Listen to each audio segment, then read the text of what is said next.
Marvel क्रिएशनमध्ये आपलं सगळ्यांचं स्वागत आहे. लोकरीचं काम करत असताना आपल्याला नेहमीच गाठ पाडावी लागते. म्हणजे एक धागा संपतो आपला आणि दुसरा धागा आपल्याला लावायचा असतो, तेव्हा धाग्याची गाठ पाडतो. धाग्याची गाठ आपण साधारणपणे अशी पाडतो आणि नंतर मग जेव्हा आपण हे एंड कापतो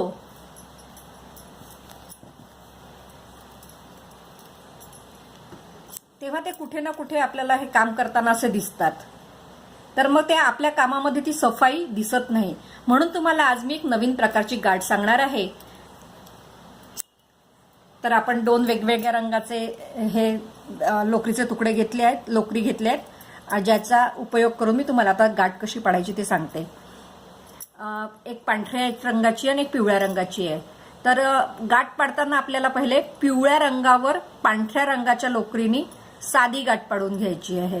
जशी नॉर्मली तुम्ही गाठ पाडता तशी. ही जरा पक्की करायची, चांगलीच पक्की करायची. आता पिवळ्या रंगाने पांढऱ्या रंगावर नॉर्मल पद्धतीने आपण जशी गाठ पाडतो तशी गाठ पाडायची. ही पण या टोकाला पक्की करून घ्यायची, अगदी पक्की करायची आहे. आणि आता हे दोन टोकं जवळ आणायचे. विरुद्ध दिशेने ओढले की ते जवळ येणार आणि मग हे ज्याचे एंड आहेत ते आपण कापून टाकू.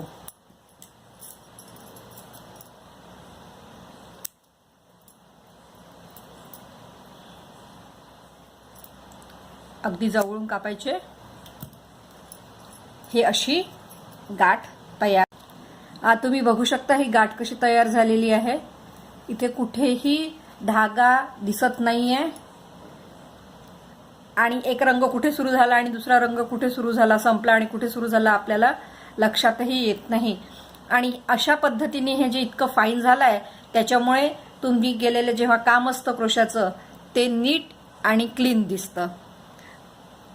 या गाठीचा उपयोग करून तुम्ही एकसारखे रंगाचेही लोकरीची गाठ पाडू शकता आणि विविध रंगातले जेव्हा रंग बदलायचा त्याचा पण गाठ पाडण्यासाठी उपयोग होतो.